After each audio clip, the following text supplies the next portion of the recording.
Hello, my friends. Welcome to After Hours Conversations. I'm Joanna LaFleur, and you are joining a conversation with a panel of the next generation. We're in Christmas season, so a very Merry Christmas to you. And in this season of Advent, we're focusing today's conversation on the topic of joy, and then maybe the opposite of joy, which is a struggle for joy, depression, anxiety, things that are huge for young people today to struggle with, deal with, and overcome. So I can't wait to dive into this conversation with welcome Matt, Michaela, and Hunter to the conversation. We're so glad to have you back on this panel discussion and dive in today. But before we do, as we always do, we start with a game, and we have a Christmas-themed game for you, my friends. So, you're gonna take this. One of you, we're gonna team up. We're gonna be partners, and you're gonna be partners. And in your hand, you have, gentlemen, you have a bunch of Christmas songs. And what we want to do, we're gonna put a minute on the clock. We'll start with you guys, and all time. We're gonna want you to hum as many of them as possible for Michaela to guess. As many as you can do in a minute, and then it's our turn, and we'll see if we can beat you. Ready? Let's do it. All right, let's go. All right, hold on. Let me put that time on the clock. Hey, Oh, he's ready to go. All right. On your mark, get set, go.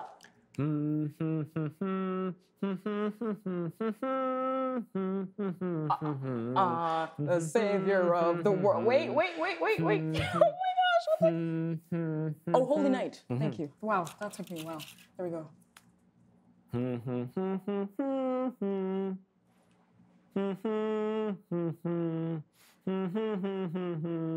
Start from the top.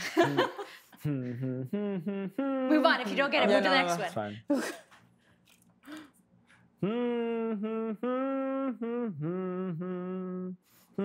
Coming Home for Christmas, right?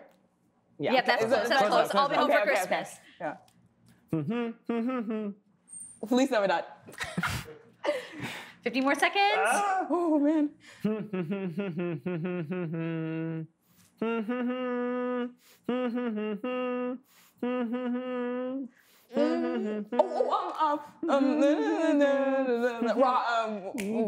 Winter Wonderland. There it is, and we just hit the time. Okay, how many did you get? Four? Five. Four? Oh, no, four. Four.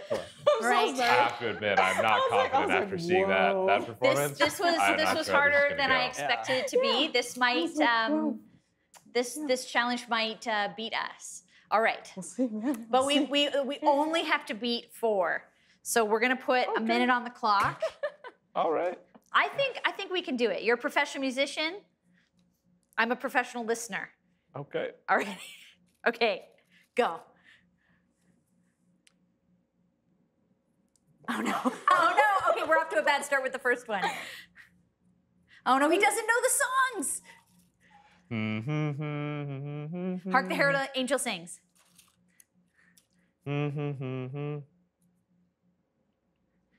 I don't know. That's all I know about the song. Move on. We got one. No, okay, this isn't going well. He's not. No, he's a Joanna, this is musician, not. but his Christmas is not his repertoire. Over Over the hills and go tell it on the mountain.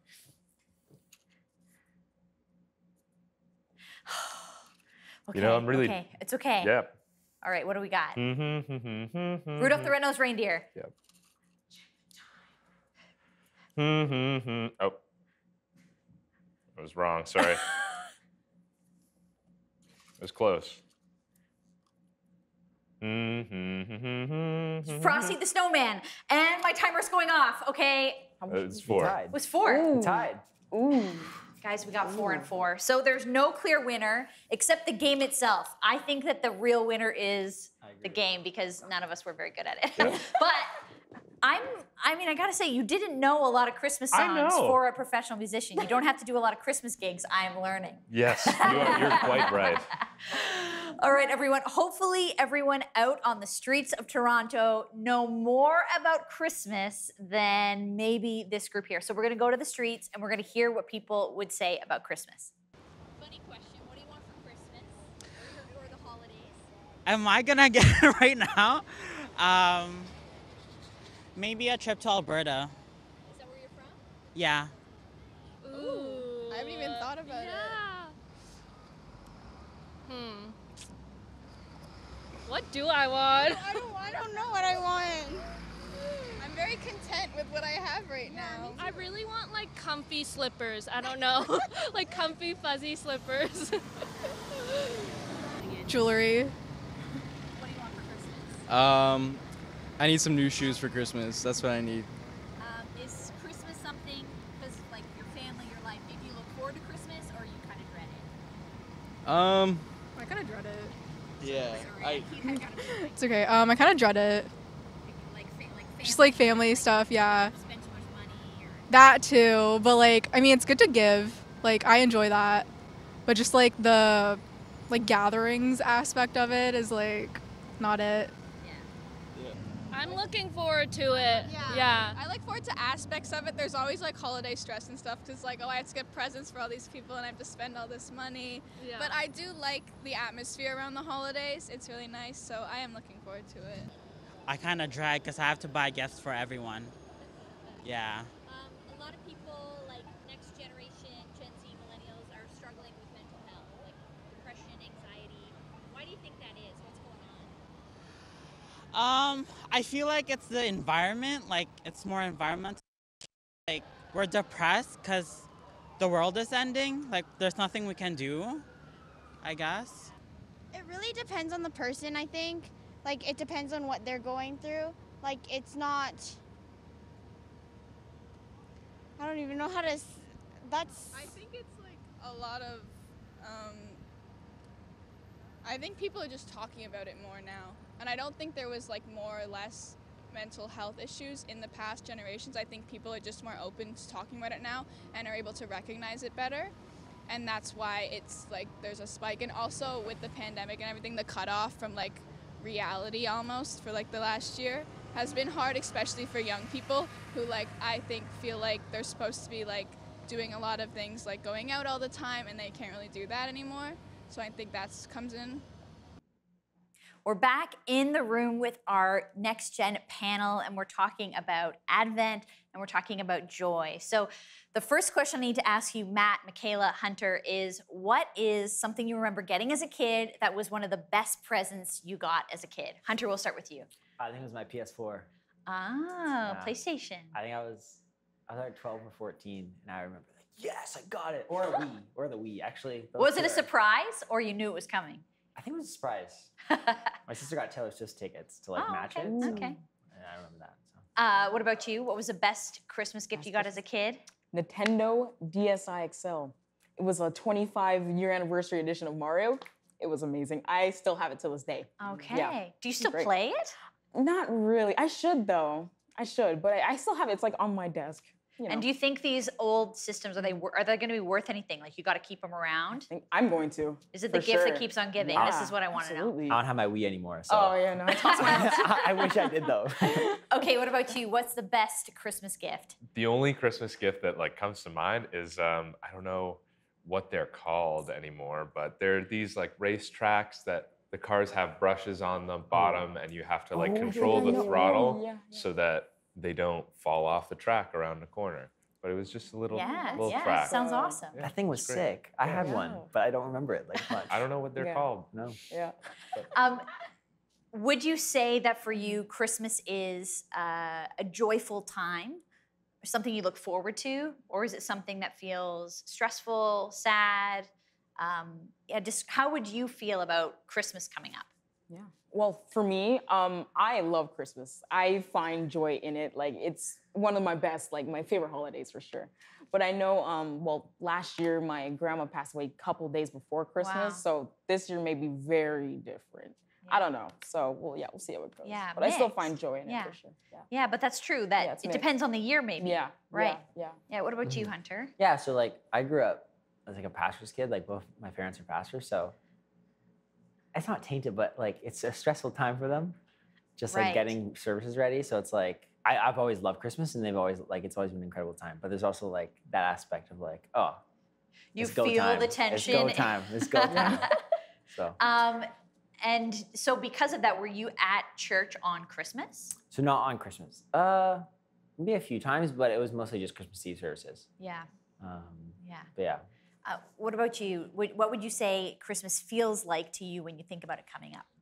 I definitely, over the past like probably 5-6 years, I've noticed that just my balance between what I felt like my everyday life was, and in that regard, what Christmas was, like buying gifts for friends and family and making sure that everything was coming on time, getting cards and all of that. I felt like my balance between that and the like Christmas story, and that balance of how am I supposed to like mentally and like spiritually approach this holiday were just like completely out of whack and caused a lot of mental strain, and just would have me approaching the holidays sort of feeling empty, not really knowing how to go about the Christmas season, and how to take on the time of Advent. Yeah.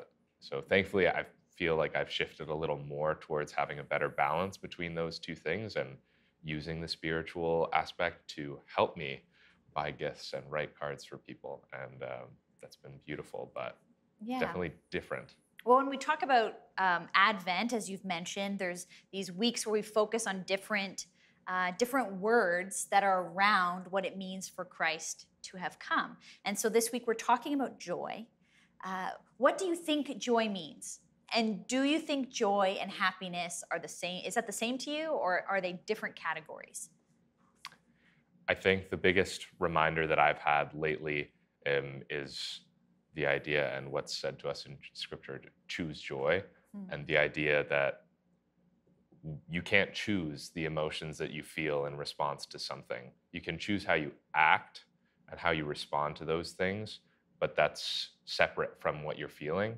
So I think joy and happiness are distinct because you can't choose to be happy. You can, but it'll often lead to other problems in how you're feeling. But if you choose joy and accept the feelings that you have, even if they're sad feelings, you can still choose a better outlook and ultimately choose Jesus because he brings us joy. Yeah, Michaela, what do you think about joy? Well, I think there is a clear distinction between happiness and joy, so I agree with you there too. I believe happiness is fleeting, right? It comes and goes. And I know my mom always told me, she's like, happiness can change with a phone call, right? It can just go away and you're like, oh, all right, there goes everything, right? But the joy of the Lord, right, is our strength, right? But it's a deep-seated, kind of joy. And it's just like, it's everlasting, it lasts, right? And I believe it's just like, it's so powerful to have too, because sometimes like life could be thrown at you, but you have that joy of the Lord to just rest on. And you're like, you know what, God, like, thank you for this day. Thank you for waking me up this morning. Not everyone could wake up this morning, stuff like that. So it's like a deeper thing for you if happiness is up at the surface. It can be possessions, right? Things. Right. So, yeah. What do you Well, think? and I think like kind of both you guys kind of are going in this direction, but like joy is almost like a posture. And it's like you can have a posture of joy in your life, and then you have happiness, which is like an emotion. And I guess you obviously you can compare it because they're both great things. But when you like live your life in a posture of joy, that kind of supersedes like your emotions in a moment. It's the fact that, okay, like this might like be really hard right now, but like, I'm joyful that, like you said, like I got to wake up this morning, that I have food on my table, that I get to go to and work in my incredible job, or like you fill in all these blanks that you're really blessed with by God. And I think understanding that joy is kind of acknowledging those blessings and having that posture throughout your life. There's a phrase that's been kind of in the waters in 2021, especially. I hadn't really heard it before this past year. Toxic positivity. This idea of like you can overdo the positive and kind of ignore people's real circumstances. Like someone's going through a really hard thing and you don't even want that. Like you're sort of shoving it aside and trying to make them feel happy. Has that happened to you? Do you have people like you've gone through something like your grandma died and someone's trying to shove that away, or what do you think the effects are of toxic positivity? That's interesting. So that's the first time I've heard it. But I think that toxic positivity, like I get it. I can understand where the person's coming from. Like, hey, be happy, blah, blah, blah. But we're human. So we're allowed to go through and process everything that's happened, all our emotions, because That is what makes us human, right? And to have someone just kind of like, not really berate you, but just like, hey, be happy. It's like, hey, calm down. Just let me like let my me go arm's through what I need falling to. off and you keep Exactly. telling me to Let be me go happy. through what I need to go through, and Right. then move on for sure. That's Yeah. what I.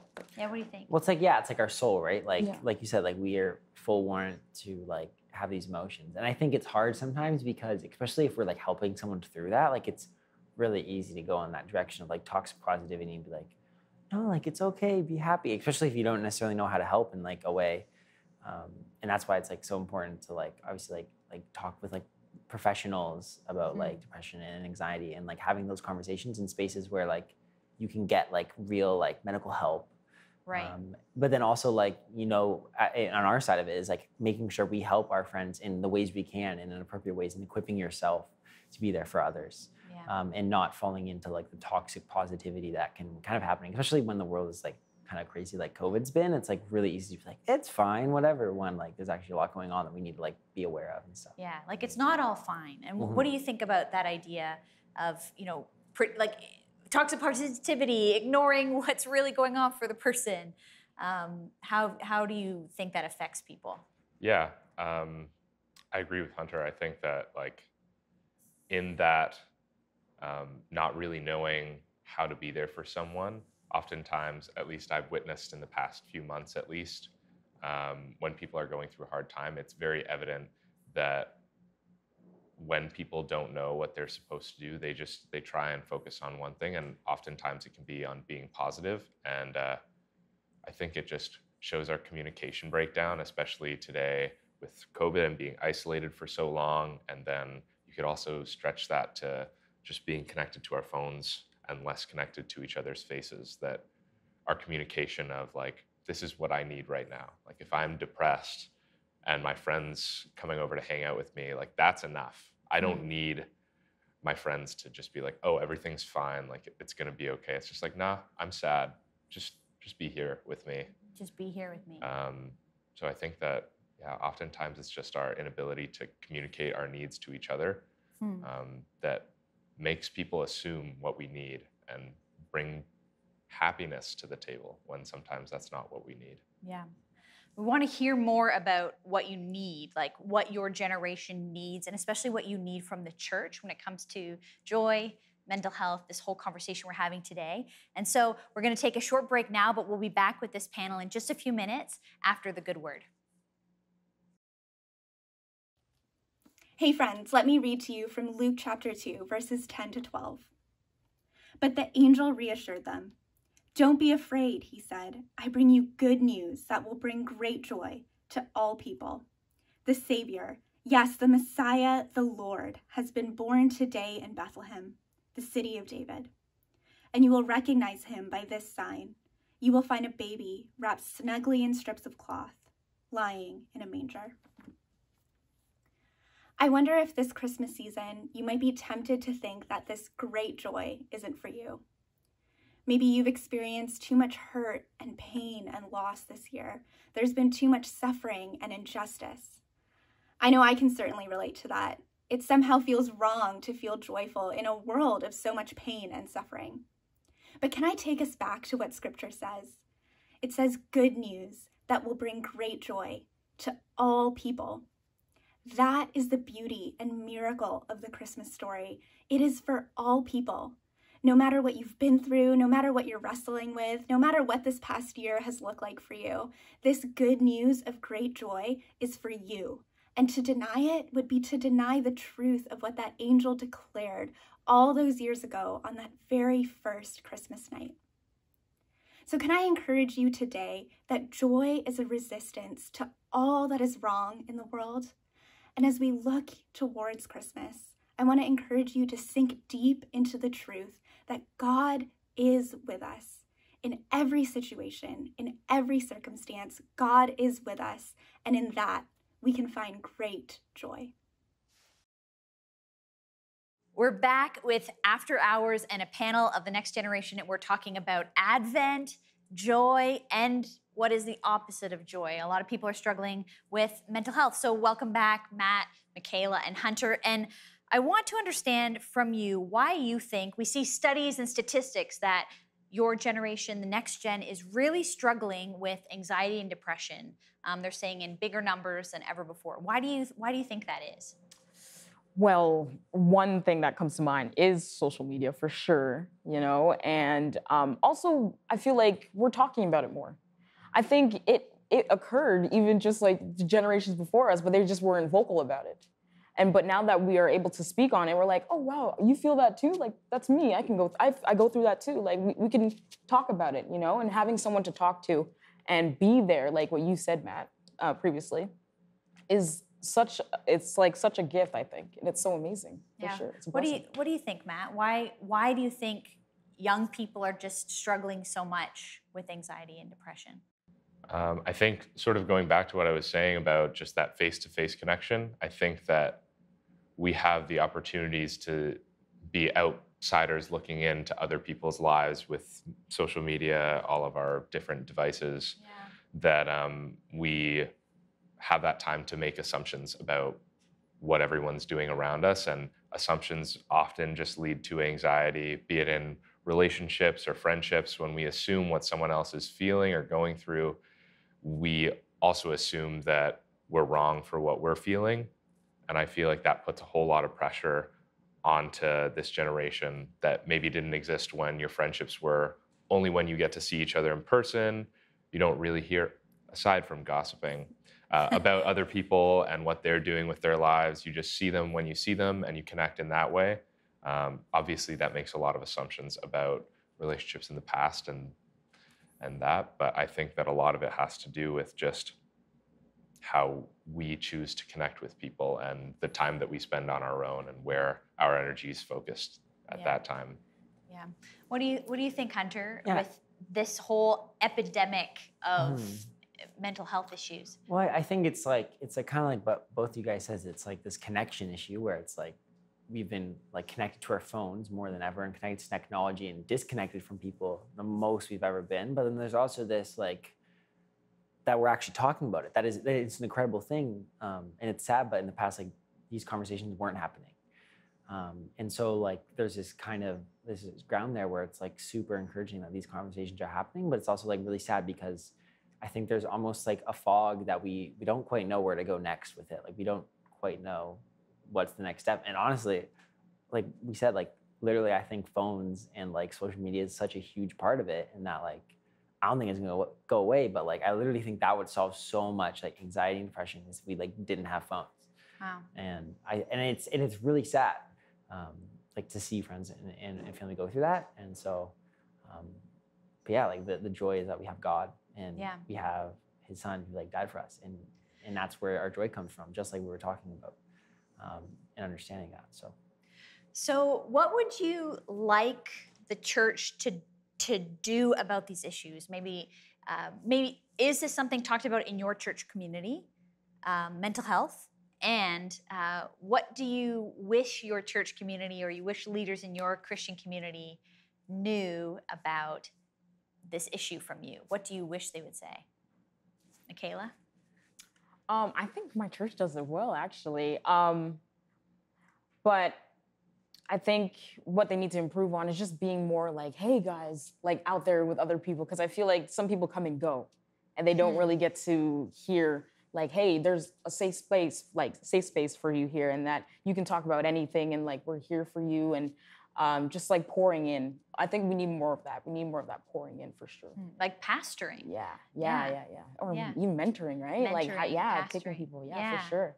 I can agree. Yeah. And what do you think, Hunter? Yeah, like I think my church experience with it has been very interesting in that like I feel like recently it's like gotten like I was like Pastor said something I was like wow, like I'm so thankful you said that. Like that empowers so many people that you like went and shared that with people like from the stage. Was it like about his own journey or what kind of a thing did he share? It was about their own journey and I was like wow, like I'm so happy because there's people out there I know who like would have loved to hear that, to know that like, oh, my pastor is like has dealt with this and like I feel heard. And I think that's a big part of it where it's really just having those conversations, right? Like when we share something about our story that we struggled with, that empowers others to go and share. That empowers others to go get help. That empowers others to come out of seasons of depression or anxiety, and to find more joy in their life.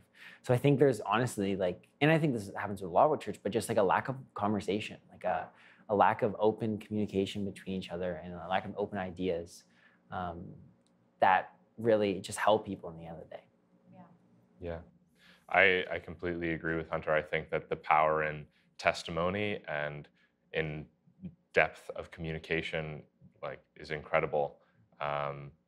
Oftentimes I look at mental health, environmental issues and stuff like that as a lot of times people say like, oh, we just need to have a conversation, and it feels like it's sort of an excuse sometimes and not finding solutions. But I think, at least in my view of the church and how it's been dealing with mental health, I think that a majority of the time, I'll speak for my church specifically, they've been doing a really good job about creating a space that's safe for people to come and to be in community. And it's really prioritized community and wanting to have small groups meeting on a regular basis in your area so you can come together in community. And I think that that's a really powerful thing. I try to put an emphasis on character in my life. And I think that surrounding myself with people of strong character that believe in God has enabled me to have people that I can go to when I'm feeling depressed or like I'm empty and worthless.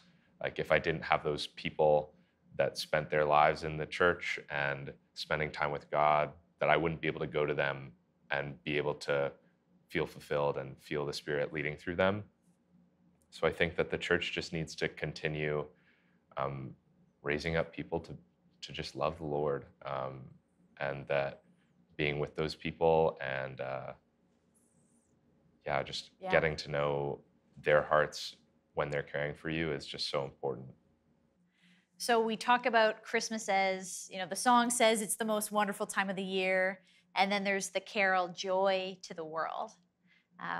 What would you say to your friends, to people in your peer group? Why is Jesus joy for the world? Still, in 2021, why is Jesus joy? Well, I think it kind of goes back to like I was talking about like the posture and how we're talking about like the eternity in a sense of joy. Like there can be eternity in joy, and like in that like Jesus won. He won the past, he won the present, and he's winning the future. And like that's why he's a joy, because he signifies that like that victory over death. And obviously we're talking about his birth, but like Jesus coming was like so exciting. Like, and it's just that incredible the nature of this miracle. So I think it's just happy to know that if you know Jesus, you know that this is the start of an incredible story that was his life. And that it ends in victory. And I think that's why we can find joy in that in Christmas. And we can come back to remind that that even though like we might have like some terribly hard times, like we have Jesus who is here with us, and his story is incredible. You should read it. It's really good. You should read it. Yeah, it's great. Matt, joy. Why is Jesus joy to the world?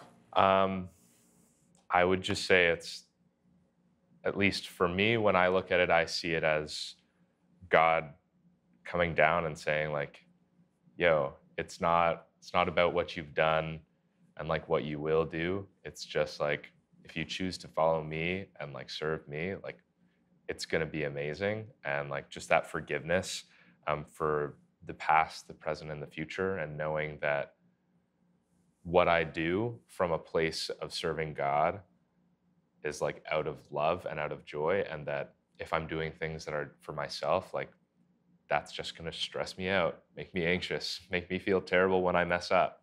But if I can live a life for God, and like he came down to like say like, yo, I love you and I want you to follow me, it's like, wow, that's amazing. I'd love to do that. Yeah, for sure. Michaela, Yes. what do you think? So when I think of like just the joy of the Lord and joy of like just Jesus, it's just that he is our hope, right? And in those times where we feel helpless, with like depressive thoughts and anxious thoughts and stuff like that, Jesus is always there, and you're never alone. And that's what I cling on to. I'm like, yeah, Jesus is here. He's with me always, like wherever I go, even in suffering, even when like life is really, really hard, like he's always there. He's just like, you got this, you know, kind of thing. And I love that. I love that. And just everything about just holding on to that, it gives me like, okay, I can keep going. You know, it gives me that hope. It's like, I can keep going. He is literally Lord of all. Yeah, and that there's life after this. Yes. And to have that, like thinking about it, it's like, okay, so yeah, this could be really bad right now, but Jesus is still there and there's still life after this. And that's what I can keep my eyes on, keep focused on. Yeah. Amazing. Yeah, that's amazing. Good. Joy to the world. It's Christmas. You've just said a lot here about joy and mental health and what's going on in your generation and what's going on in the church as we talk about these issues. So we want to go to See Her Love host Melinda Estabrooks. We want to hear from her about what she's pulled out of this significant conversation. Let's go to Melinda now. Merry Christmas. Merry Christmas, Mel. You've been listening in on the conversation we've been having around joy, Christmas, yes, and also very real mental health struggles a lot of people are going through. And Joy, I love how you did that, because you could have done a show like it's all about joy. Let's be positive, let's be joyful, let's sort of like remove all of our pain, anxiety to the side and compartmentalize it, and let's just focus on joy. So I really appreciated you going, actually, let's take a pause, let's talk about joy, but also let's talk about the things that we're struggling with. And especially in a time at Christmas where we know with statistics that mental health challenges and struggles really become the forefront of a lot of conversations and how people are feeling. Because it is actually a depressing time. It's actually a lonely time because people aren't with families or they're single and they don't have community. And it's like shoved in your face, joy, like, most wonderful time of the year. Yeah, winter wonderland, let's go skipping through. And it's not for everyone. The snow. No, exactly. But what I found interesting, and a couple things, I think what, Michaela said, when you said, well, why are young people, depressed and struggling through this time? And she says, a lot of it, and then they actually agreed, Hunter as well, and Matt, was social media. And I will say this, Joe, it really, I think as somebody in the next older generation, just the responsibility of social media, just the responsibility of what I'm messaging. Because they were like, we look at these, images and we feel bad about ourselves. We're not fine because it seems like everybody else is fine and happy and these great opportunities, and I'm not. And so I just thought that was so interesting how even Hunter said, I wish we didn't have phones. And that sort of struck me, because you're like, well, that sounds very counter cultural to what the next generation is about, phones and connection, where he said, actually, if we eliminated phones, we might not have all these issues. Right. And yet for those of faith, there was this grounding, this joy underneath the mess. And I love that, because Hunter again said, that joy for him is this posture, that it's actually what we believe about how Jesus has come and sort of like, worked out, our past and present and future. And, it was like Hunter was saying that, and then Michaela was like, yeah, like, joy versus happiness is this truth that we know who Jesus is and who we are in relationship with him. Happiness is an emotion. It can come and go based on circumstances. But joy is this knowing, deep soul knowing that we are God's and God is for us and he loves us. And that's the whole thing about Christmas. Like, I think we've said this over the years, like Christmas is about the incarnation, God himself in flesh with Jesus coming because he loves us. Loves us in our mess and complexities and brokenness. He came for us. And that is something I believe that we can be so joyful and joy-filled about. Yeah, and it's amazing to see that the next gen coming up, I can see it. Yeah. That as we're learning and listening to what they're saying, it's the same thing can be true generation after generation. And it was good because I wasn't like feeling like hopeless for the generation when they were in the struggles, because from Michaela and Matt and Hunter, there was hope, and they got it, that there was joy through Jesus, and that was so encouraging. So thanks for bringing that conversation. Merry Christmas. Merry Christmas. We'll have to celebrate and have lots of joy and fun together soon. That's right. Thanks so much, Melinda, and thank you so much to this amazing panel, to Matt, to Michaela, and to Hunter for sharing really important things today in this joy episode, this Advent season. If you're watching or listening and you don't feel very joyful this season, of course, we hope you have joy, but if you don't feel very joyful, we want to let you know there are resources we have to equip you and to care for you. We have a prayer line. We're putting that up on the screen. You can call, you can click the link to find that. And also, we have amazing resources at seehearlove.com from the Canadian Bible Society as well as our team to resource you or resource people around you who are struggling maybe with mental health, maybe just with the Christmas season as a whole. So Merry Christmas to you. Jesus is the joy of the world, and we'll see you next time.